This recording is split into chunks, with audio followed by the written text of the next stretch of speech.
Joey thinks he's taller than everybody. I'm the tallest guy here. Let's take a look at this week's no, you're not. This week's college football playoff rankings brought to you by Verbo. Remember, we don't see them in advance. We're getting our first look at them along with you. So Washington, who pulled one out against Oregon State, they have Oregon this week, and the Huskies are now in the playoff. Kentucky and Florida State are in. Kentucky's back in, and Florida State ranked for the first time this year after blowing out Miami. How about UCF and Illinois? Illinois falls, UCF moving up. Yeah, UCF moving up and have a huge game against Tulane this week, which everyone's been waiting for this group of 5 game between UCF and Tulane.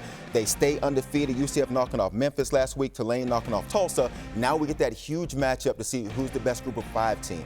Yeah, Tulane's only lost non-conference loss against Southern Mississippi. UCF's lost a couple of times. 20-16 now. There it is, Greg. You were waiting on Notre Dame, and after blowing out Clemson, the Fighting Irish at 20. Yeah, and that's massive for the Pac-12. Like I referenced, they play USC. If USC beats Notre Dame, the trickle-down effect that it could have on Oregon's candidacy or UCLA's candidacy is enormous. And then, of course, too, I mean, NC State, they're still hanging around even though they lost Devin Leary. So it says a lot about the program that Dave Doran's built. And you got Texas moving up 6 spots, Kansas State moving down 6 spots. Kirk, a lot of intrigue in this part of the rankings. Yeah, how about Texas's jump? I mean, up to 6, I think that's an important number with TCU. I think a lot of people look at their remaining schedule. I think a lot of people think it's the toughest remaining schedule that any of these teams have. And by seeing Texas jump up, they get another golden opportunity in Austin Saturday. And Tulane up 2 spots, a highest ranked group of 5 team right now. Remember, under the new expanded format, highest ranked group, in this case it would be Tulane, would be in the field of 12 once we get there. But now it's just a field of 4. Let's go 11 through 15. Drake May in North Carolina is playing as well as any quarterback in the country. Maybe Carolina's going to make a push. They are able to take down Clemson in what we assume will be the ACC championship game. Then you have a couple of Pac-12 teams, and you mentioned their opportunity and how Notre Dame impacts that, Greg. Utah's up a spot, UCLA holding firm. And Ole Miss can still make the SEC championship game. They need to beat Alabama, and they need somebody to knock off LSU. I think when you talk about the Pac-12 and the strength of the Pac-12, seeing UCLA, Utah, Oregon is up somewhere above this. If they have a chance, these teams, Utah has to play Oregon in a couple weeks, but UCLA, USC coming up, there's a lot of games in that Pac-12 that are going to get really interesting down the stretch. So let's go to number 10 now.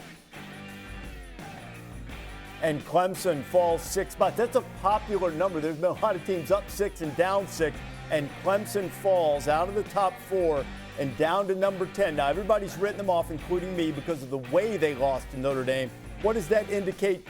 What does that indicate to you, Kirk, about Clemson's chances should they go on and win the ACC? They're hanging on when it comes to the playoff. I'm just intrigued to see how they handle a loss like that, still trying to figure out the quarterback position. If I'm Dabo Swinney, I'm not watching these rankings. I'm not worried about the rankings. I just want to get back to playing football where up to their own standard.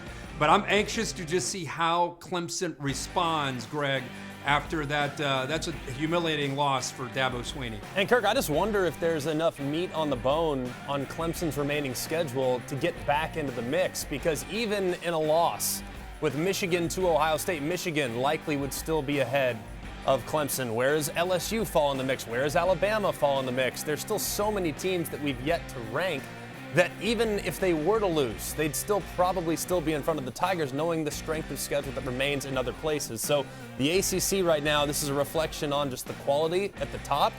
It's a little bit more bunched up than we're accustomed to.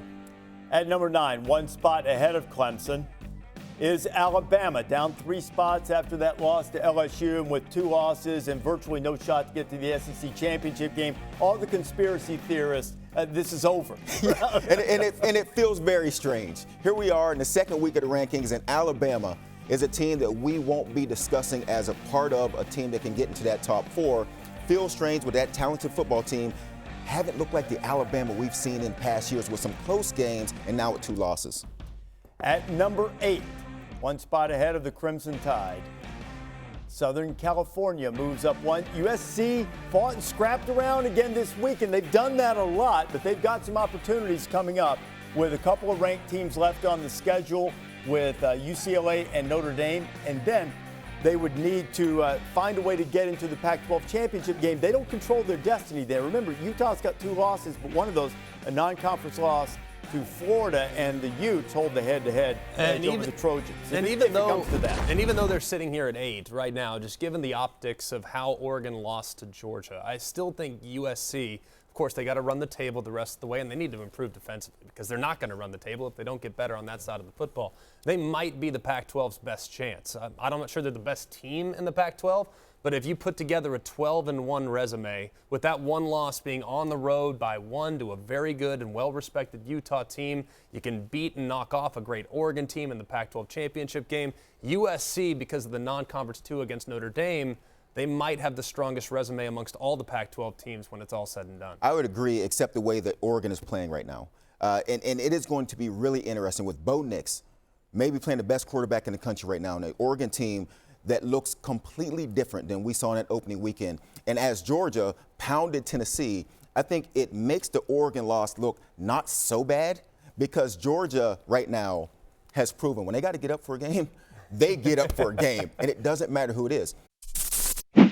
Thanks for watching ESPN on YouTube. For live streaming sports and premium content, subscribe to ESPN Plus right now.